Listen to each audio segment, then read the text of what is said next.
So welcome back again. Last lecture में हमने industries के बारे में पढ़ा था। ठीक है, इंडस्ट्रीज में तीन टाइप्स है, primary industry, secondary industry and tertiary industry.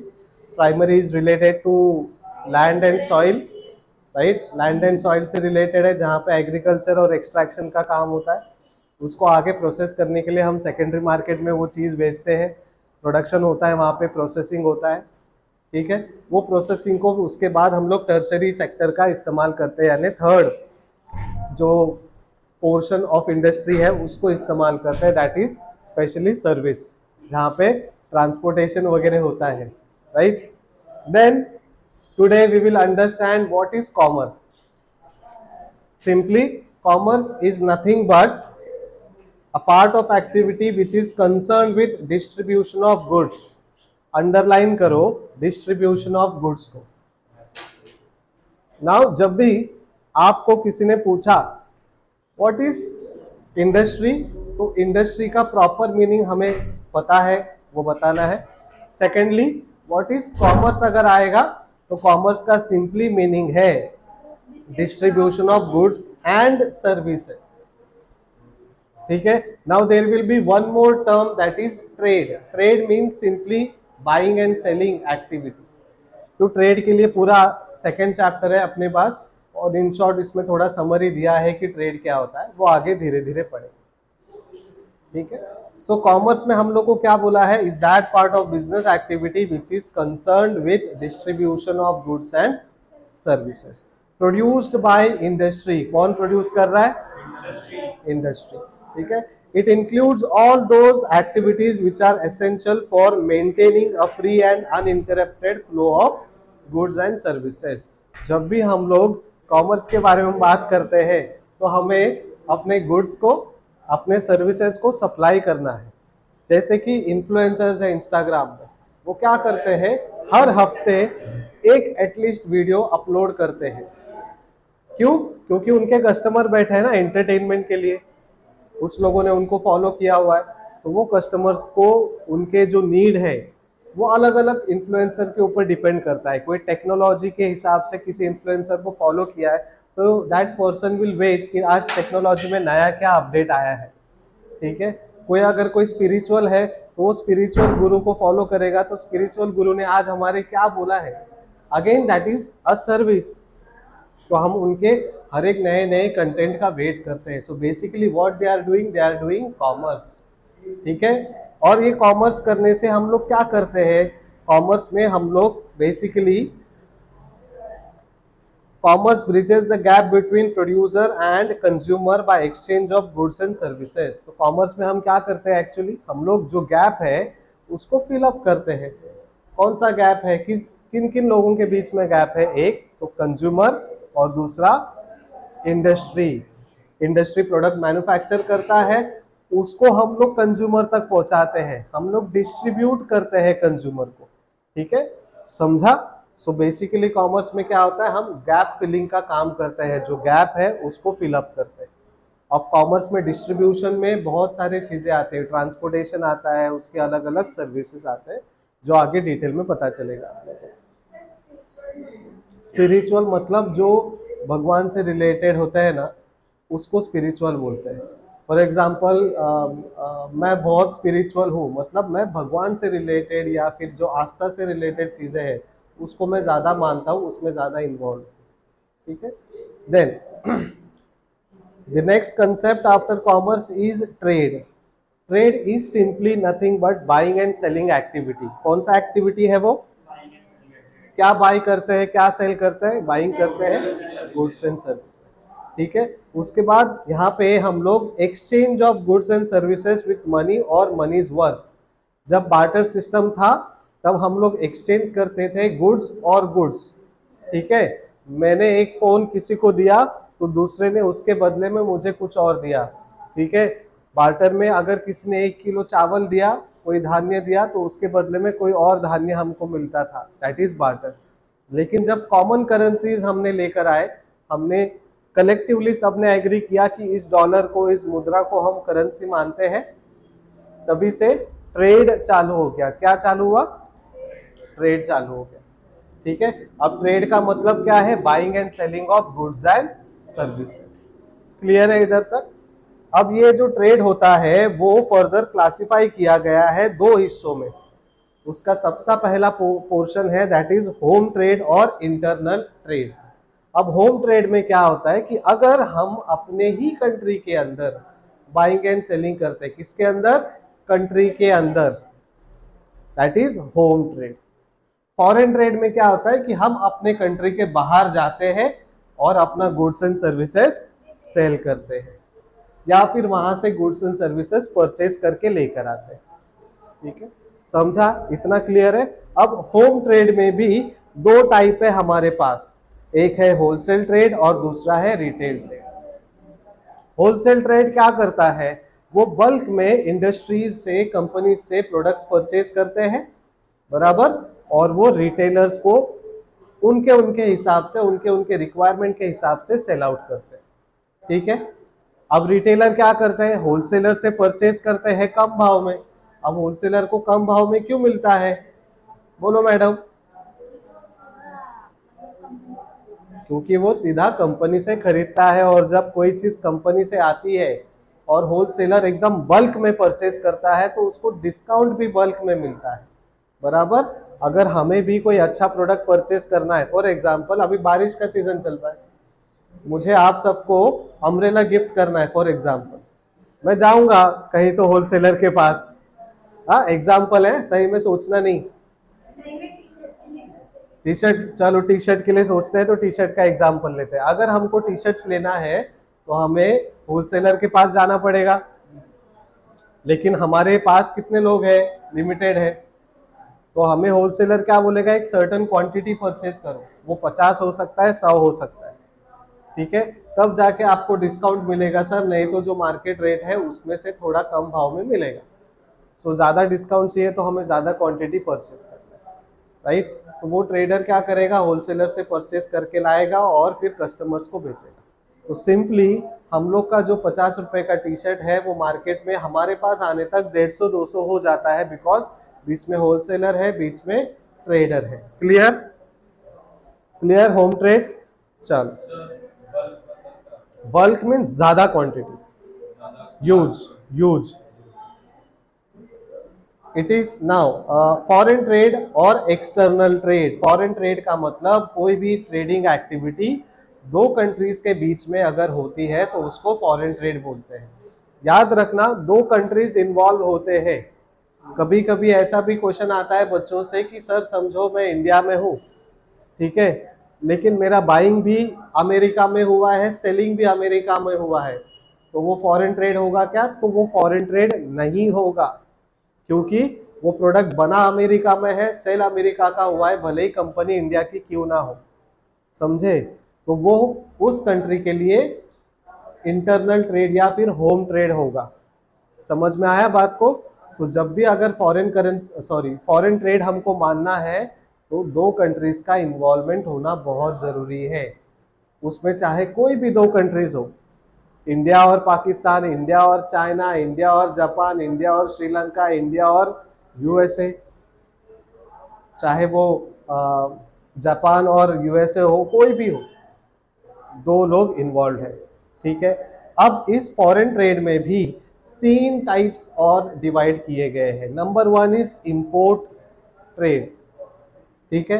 Import trade में क्या होता है कि हमारा फॉर एग्जांपल डील हुआ है जापान के साथ, जापान से हमने 50 मोबाइल्स मंगाने हैं अपने कंपनी के लिए या कंपनी के एम्प्लॉयज के लिए, तो हमने वो प्रोडक्ट्स इंपोर्ट किया, यानी हम लेकर आ रहे हैं।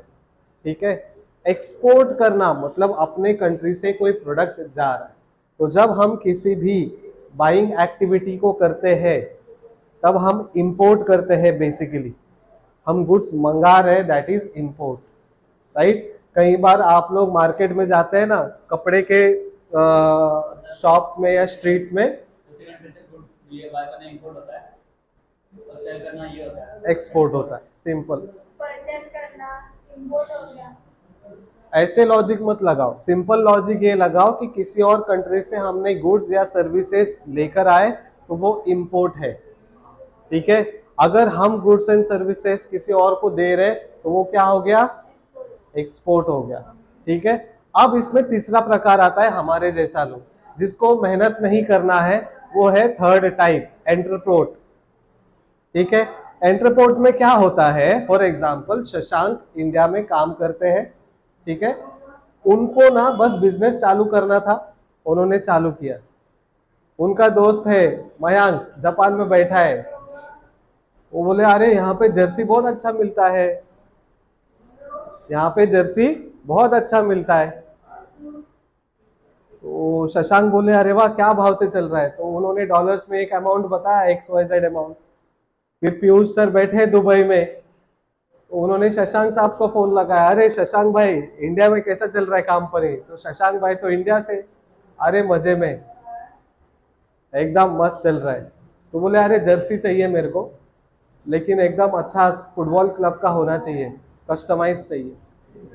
तो शशांक साहब पीयूष को बोले कि अरे फिक्र नहीं कर, इंपोर्ट क्वालिटी का माल दूंगा मैं, एक्सपोर्ट क्वालिटी का माल दूंगा, मतलब इंटरनेशनल लेवल का माल दूंगा। तो यहाँ पे शशांक ने क्या किया, जापान में जो अपना दोस्त है मयांक, वहां से गुड्स मंगाए, या फिर उसको क्लियरली बोला कि भाई ये सामान जो है दुबई में सेल कर देना या फिर दुबई में बेचना। तो यहाँ पे कितने कंट्रीज का इन्वॉल्वमेंट हुआ, 3। एक कंट्री 3, उसको ही 3 बोलते हैं। एक कंट्री जो एकदम आराम से बैठ के डीलिंग किया उसने, एक ने गुड्स को सेल आउट किया, एक्सपोर्ट किया, और एक ने गुड्स इंपोर्ट किया। तो यहाँ पे जब 3 लोग इन्वॉल्व होते हैं इस ट्रांजैक्शन को, इस टोटल प्रोसेस को एंटरप्रोट बोलते हैं। समझा? कई बार ये होता है कि हमने ऑलरेडी डील कर दिया है, लेकिन अब वो हमारे कंट्री में आने से बेटर है हमारे कस्टमर्स के पास डायरेक्टली चले जाए। समझा? इधर तक कोई डाउट है किसी को? हाँ जी। सिर्फ 3 कंट्री के बीच में होता है, 3 से ज्यादा? नॉर्मली 3 कंट्रीज के बीच में होता है। नहीं, क्योंकि क्या होता है ना, एक कंट्री वाला जो है किसी को ऑर्डर दिया रहता है। फॉर एग्जांपल हम लोग मोबाइल ले लेते हैं, मोबाइल स्पेसिफिकली मैन्युफैक्चर होता है चाइना में। ठीक है, अब अगर इंडिया में आईफोन सेल आउट करना है तो वो चाइना में प्रोड्यूस हुआ या मैन्युफैक्चर हुआ, अब वो फिर यूएस में जाएगा, फिर यूएस से इधर आएगा। सो बेटर क्या करेंगे, वो चाइना को बोलेंगे इंडिया में हमारे लोगों को दे दो। तो यूएस इन्वॉल्व है, उसका प्रोडक्ट है, किसने कहाँ पे ट्रांसफर किया, चाइना ने इंडिया में ट्रांसफर किया। तो कितने पार्टीज इन्वॉल्व हुए, बस सिंपल। समझा? और कुछ? हाँ जी। External trade, external trade foreign trade को एक्सटर्नल ट्रेड बोलते हैं। सर हम क्या चाहिए, नहीं सर, फॉरेन ट्रेड और एक्सटर्नल ट्रेड दोनों है, उसको बीच में स्लैश मारा है, इसका मतलब उसका दूसरा वर्ड है, सिनोनिम। ठीक है, example home trade. Home trade is, उसका ऑपोजिट है फॉरेन ट्रेड, इंटरनल ट्रेड का ऑपोजिट है एक्सटर्नल ट्रेड। समझा? उसके बाद ऑक्सिलरीज टू ट्रेड। अब जब हम ट्रेड करते हैं तो उसके कुछ सपोर्टिंग सर्विसेज या सपोर्टिंग ट्रांजैक्शंस होते हैं, या फिर उसमें कोई ऐसे काम होते हैं जो इस ट्रेड को सपोर्ट करते हैं, उसको ऑक्सिलरी बोलते हैं। ऑक्सिलरी का मीनिंग है सपोर्टिंग। अब यहाँ पे लिखा है all those activity that facilitate smooth flow of goods from manufacturing centres to the consumption centres are called aids to trade और ऑक्सिलरी टू ट्रेड। तो जब भी हम लोग किसी भी मैन्युफैक्चरिंग सेंटर से कंज्यूमर सेंटर तक गुड पहुंचाते हैं तो हम किसी एड्स का या किसी ऑक्सिलरी का इस्तेमाल करते हैं, यानी सपोर्ट सिस्टम का इस्तेमाल करते हैं। एड्स मतलब support system, again synonym of auxiliary. Now इसमें कौन से ऑक्सिलरीज है? मैं ये पंखा चालू करना मन से कर सर ठीक है। ठंडी लग रहा है सर आपको? लास्ट में बैठो, आपकी आवाज नहीं आएगी। भूख नहीं है ना? ठीक है, नहीं सर ये रिकॉर्डिंग चल रहा है तभी आपको बीच में बोलना है। चल, ट्रांसपोर्ट। अब ऑक्सिलरी ट्रेड के बाद ऑक्सिलरी ट्रेड्स में हमें सबसे पहला सर्विस आता है ट्रांसपोर्टेशन। बेसिकली जब हम लोग कॉमर्स करते हैं तो कॉमर्स में हम लोग को क्या बोलता है, कॉमर्स क्या कहता है, बोलो कॉमर्स क्या कहता है हमें? यस, वेरी गुड, गुड्स को डिस्ट्रीब्यूट करना। अब जब कोई गुड्स को डिस्ट्रीब्यूट करते हैं तो हम लोग क्या करते हैं, हम लोग ट्रांसपोर्ट का इस्तेमाल करते हैं। समझो किसी भी दूध के डेयरी में दूध बन के उसका पैकेट बन के रेडी है, अब उसको डिस्ट्रीब्यूट करना है तो किसका इस्तेमाल करेंगे? अरे राजा, ट्रांसपोर्ट का इस्तेमाल करेंगे। गुड्स बन के रेडी है वेयर हाउस में, उसको हर शहर में बेचना है, किसका इस्तेमाल करेंगे? तो उसमें रोडवेज, रेलवेज, अगर वो एक्सपोर्ट हो रहा है तो एयरवेज और मरीन वेज। अब दूध है तो मरीन का इस्तेमाल नहीं होगा ना, मरीन मतलब समंदर से जो बेचा जाता है सामान, शिप। ठीक है, समझा इतना? तो ऑक्सिलरी ट्रेड के अंदर या फिर ऑक्सिलरीज टू ट्रेड के अंदर सबसे पहला चीज है ट्रांसपोर्टेशन। ट्रांसपोर्टेशन हेल्प करता है हमें हमारे गुड्स को अलग अलग लोकेशन में भेजने के लिए। ठीक है, इसलिए कई बार इंडस्ट्रीज जो है अपने यूनिट्स बनाते हैं, सब यूनिट्स बनाते हैं। अब एप्पल मैन्युफैक्चर होता है, ठीक है, कहाँ पे सबसे ज्यादा एप्पल उगते हैं या फिर जम्मू कश्मीर, हिमाचल प्रदेश में भी तो आता है ना। हाँ, बस अब हिमाचल प्रदेश में मैन्युफैक्चर हो गया, बन गया, फसल कट गई, सब हो गया, सॉर्टिंग हो गया। अब वो जम्मू एंड कश्मीर से महाराष्ट्र के, मुंबई के, ठाणे के, कल्याण में आने के लिए बाय रोड कितना टाइम लगेगा? 4 दिन पकड़ के चलो, आराम भी करेगा, ड्राइवर है। बाय एयर अगर आएगा तो कुछ घंटों में या 1 दिन पकड़ लो, क्योंकि उनका चेकिंग वगैरह होगा, फिर लोडिंग अनलोडिंग होगा। ठीक है, राइट? सो टाइम लगता है अपने को, whatever time it takes, जितना भी टाइम लगने दो, वो कंपनी डिसाइड करता है हमें कौन सा ट्रांसपोर्टेशन का इस्तेमाल करना है। समझा? सो बेसिकली गुड्स को डिस्ट्रीब्यूट करने के लिए एक ट्रेड हो गया है। ट्रेड में किसी ने सेल किया, किसी ने बाई किया, बराबर। अब ये किराना वाले क्या करते हैं, प्रोडक्ट्स बाई करते हैं, दे आर ट्रेडर्स, कंपनी से या होलसेलर से बाय करते हैं। तो होलसेलर का ड्यूटी क्या है? ट्रांसपोर्ट करना गुड्स को। लेकिन जब गुड्स ट्रांसपोर्ट होते हैं तो उसको ट्रांसपोर्टेशन से पहले हम लोग कहाँ रखते हैं? वेयर हाउस में रखते हैं। क्यों? क्योंकि ये जो ट्रांसपोर्टेशन का फ्लो है ना, कई बार रुक जाता है, क्योंकि अवेलेबिलिटी ऑफ गुड्स, आपका गुड्स, अभी बारिश है, कोई भाई जा ही नहीं रहा, तो आज का जो प्रोडक्ट है वो सेल आउट हुआ रहेगा क्या, जो रेगुलरली होना है? नहीं हुआ होगा। तो किराना वाला एक्स्ट्रा माल भरेगा क्या? नहीं भरेगा। कई बार ऐसा होता है, कंपनी मैन्युफैक्चरिंग प्रोसेस कंटिन्यूसली करते रहती है ताकि हमारा जो अवेलेबिलिटी है गुड्स का वो कंटिन्यू बना रहे, राइट? और वो बना रहने के लिए हम एक्स्ट्रा गुड्स मैन्युफैक्चर करते हैं ताकि फ्लो ऑफ गुड्स मार्केट में कंटिन्यू रहे। तो जो गुड्स मैन्युफैक्चर किया है उसको हम वेयर हाउस में रखते हैं। कहाँ पे रखते हैं? वेयर हाउस में। तो दैट वेयर हाउस मतलब गोडाउन। ठीक है, नाउ नेक्स्ट, जब भी कोई गुड्स वेयर हाउस में हो या ट्रांसपोर्टेशन में हो, स्पेशली जब ट्रांसपोर्टेशन में होता है तो उसका डैमेज होने का चांसेस बहुत ज़्यादा होता है। तो जब गुड्स डैमेज होने के चांसेस है तो हम उसको क्या करते हैं? सिक्योर करते हैं। हम कैसे सिक्योर करते हैं? हम इंश्योरेंस के थ्रू उसको सिक्योर करते हैं। Now what is insurance? ये हमारा मोबाइल फ़ोन है।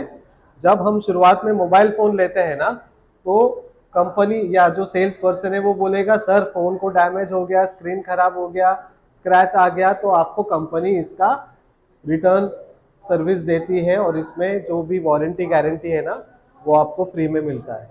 ठीक है, लेकिन ऐसा कुछ चीज़ हो गया, मोबाइल चोरी हो गया या मोबाइल पानी में गिर गया या मोबाइल सडनली खराब हो गया, तो इसके लिए आपको इंश्योरेंस कराएंगे तो बेटर पड़ेगा। अगर आपने इंश्योरेंस कराया तो आपका जो भी डैमेज या थेफ्ट है वो कंपनी भर के देगी आपको 1 साल के अंदर। Clear? So insurance is nothing but a security. तो जब हम छोटे छोटे चीज़ को लिए सिक्योरिटी देखते हैं तो वैसे कंपनीज भी अपने गुड्स एंड प्रोडक्ट्स के लिए इंश्योरेंस लेती है। प्लस वो अपने एम्प्लॉयज़ के लिए भी इंश्योरेंस लेती है ताकि एम्प्लॉय को कुछ हो जाए तो उसके फैमिलीज को सपोर्ट रहे या फिर हमें कंपनी को भी सपोर्ट रहे, ठीक है। देन बैंकिंग, बैंकिंग का भी एक सर्विस है जो ऑक्सिलरी टू ट्रेड है, क्योंकि जब हम कोई ट्रेडिंग एक्टिविटी करते हैं तो कई बार हम पेमेंट रिसीव करते हैं चेक के थ्रू, पेमेंट देते हैं चेक के थ्रू, राइट। अभी आजकल तो सब यूपीआई आ गया है, ऑनलाइन ट्रांजैक्शन हो रहा है, तो हम लोग क्या करते हैं, यहाँ बैठते हैं, पैसे भेज देते हैं और वो चुन्नू को फोन करते हैं, अरे चुन्नू 2 रुपया भेज दिया है, चॉकलेट ले लो, राइट। 1-1 रुपए का हम आजकल ट्रांजैक्शन करते हैं ना, करते हैं ना सर? हाँ, पीयूष तो करते हैं, हाँ, राइट। सो हम लोग जब ट्रांजैक्शन करते हैं तो हम लोग बैंक का सर्विस का इस्तेमाल करते हैं। Without bank we can not do any trade. अगर आपको छोटा भाजी पाला का दुकान भी खोलना है तो आपको बैंक अकाउंट चाहिए। क्यों चाहिए बैंक अकाउंट? क्योंकि आपके पास जो पैसा आएगा आप कितना अपने पास रखोगे ना, सेविंग्स के नाम पे हमें अकाउंट कुछ तो चाहिए। सेकेंडली, ये जो दुकान वाले हैं वो छोटे छोटे पथपेडीज में भी अपना अकाउंट खोलते हैं। अगर आप देखे रहेंगे छोटे छोटे दुकान वाले ना, वो एक आदमी आता है, हाँ मौसी, फिर वो ऐसा 5 मिनट खड़ा रहता है, सारे कस्टमर जाने के टाइम पे वो 500 का नोट, 200 का नोट, जितना उनका डेली का वेजेस वो या फिर अर्निंग अपना देना चाहते हैं उतना देते हैं, और उसके साथ एक बुक देते हैं, छोटा सा डायरी। वो डायरी में वो लिखते हैं आज का तारीख, आज कितना रुपया मिला और टोटल कितना हुआ, राइट। ये क्या है? Again it's a part of banking service. Local bank है but again connected to bank, समझे। जब भी कोई बिजनेस करता है तो उसको बैंक का सर्विस लेना बहुत कंपलसरी है, और आजकल यूपीआई आने के बाद तो सारा पैसा स्कैन करके बैंक में ही जा रहा है, बराबर ना, ठीक है। Then next auxiliary to service is advertising. अब जब कोई गुड्स मैन्युफैक्चर करता है तो क्या करते हैं? एडवर्टाइजिंग। क्यों एडवर्टाइज करना ज़रूरी है? क्योंकि लोगों को पता चले कि हमारा गुड्स मैन्युफैक्चर हो रहा है, हमने वो प्रोडक्ट मार्केट में अवेलेबल करा दिया है, उस प्रोडक्ट के क्वालिटीज़, उसके फीचर्स क्या है। इंस्टाग्राम में हम वही करते हैं ना, हमारे अच्छे अच्छे पोस्ट डाल देते हैं वहाँ पे, हम अपने आप को क्या करते हैं? एक्सपोज करते हैं। हम बताते हैं लोगों को कि देखो मेरे क्वालिटीज़, देखो मेरे टैलेंट्स। अब मेरे जैसे को कहीं तो एकदम, फोटो खींचना है। मैडम फोटो से तो एडवर्टाइजमेंट बनता है। ये अपने पीछे देखो बैनर लगा है, ये फोटो नहीं, ये फोटो है, पर्सनल फोटो से भी तो बनता है विराट कोहली। फर्क इतना है कि आप कितना फेमस हो और कितना नहीं हो, समझे। विराट कोहली का एक पोस्ट को 8 करोड़ मिलता है, एक पोस्ट को 8 करोड़। सोचो मैं ऐसा दिन का 4 पोस्ट डाल दूं, मस्त साल भर जिंदगी ऐश में जी।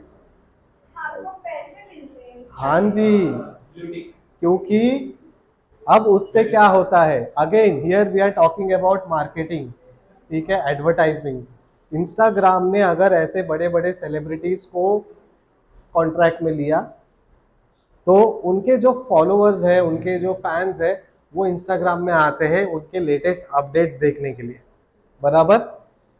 और उनका एक पोस्ट डालने से बहुत सारे लोग एक्टिव हो जाते हैं उस इंस्टाग्राम में। Instagram is a product for your kind information. वो सर्विस दे रहा है अपने को कि आपका जो आइडियाज़ है, आपके जो थॉट्स है, उसको फोटोज़ के रूप में, उसको वीडियोज़ के रूप में, जिसको हम रील्स बोलते हैं। इसके पहले IGTV करके एक सेटअप था, एक पोर्शन था जहाँ पे हम लोग कुछ मिनट्स के ज़्यादा वीडियोज़ भी अपलोड करते थे। अब वो IGTV का कंसेप्ट हट गया इंस्टाग्राम से। तो इंस्टाग्राम को भी कंटिन्यूसली एडवर्टाइजमेंट करना बहुत ज़रूरी है। अपना व्हाट्सएप भी एडवर्टाइजमेंट करता है, स्टेटस डालता है, हम लोग ने नया कुछ डाला, अब हाँ आप लोग वॉइस चैट भी कर सकते हो, है ना, राइट। कितने लोगों को भी वॉइस भेज सकते हो। ये क्यों करते हैं? एडवर्टाइजमेंट है। These are auxiliary to trade. जब भी कोई गुड्स या सर्विस मैन्युफैक्चर होता है तो उसका एडवर्टाइजमेंट करना मैंडेटरी है, अदरवाइज आपका प्रोडक्ट कॉमर्स के रूप में कहीं डिस्ट्रीब्यूट होगा ही नहीं, आपके पास ही रहेगा। तो बहुत सारे लोग क्या करते हैं, अपना प्रोडक्ट मैन्युफैक्चर करते हैं और एडवर्टाइजमेंट नहीं करते, क्योंकि डरते हैं कि हमारे प्रोडक्ट को क्या रिस्पॉन्स आएगा, पॉजिटिव या नेगेटिव। तो वेदर इट्स गुड प्रोडक्ट और बैड प्रोडक्ट, अगर आपके पास कोई स्किल्स है, टैलेंट्स है, एक्सपोज करो अच्छी तरीके से और देखो उसमें रिस्पॉन्स क्या आ रहा है। Then next one is mercantile agents. These are agents जो हमारे लिए स्पेशली सेलर्स या बायर्स लेकर आते हैं। Customers are scattered over a very wide area. It is not possible for seller to contact the customer. This difficulty is solved by mercantile agent. They bridge the gap between buyer and seller. Broker, estate agents, etc. are some examples of mercantile agents. तो ये agents क्या करते हैं, कई बार contracts लेते हैं कि आपका इतना प्रोडक्ट हम लोग सेल करके देंगे। अब वो खुद सेल करें या अपने गोडाउन में रखे, वो उनका लुकआउट है, उन्होंने गारंटी दिया है तो उतना वो सेल आउट करते हैं। ठीक है।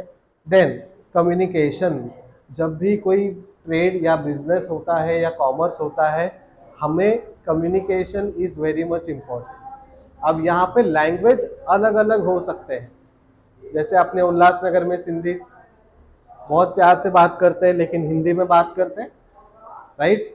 उनके बातों बातों में हम लोग एक का दो प्रोडक्ट परचेस करते हैं। ठीक है।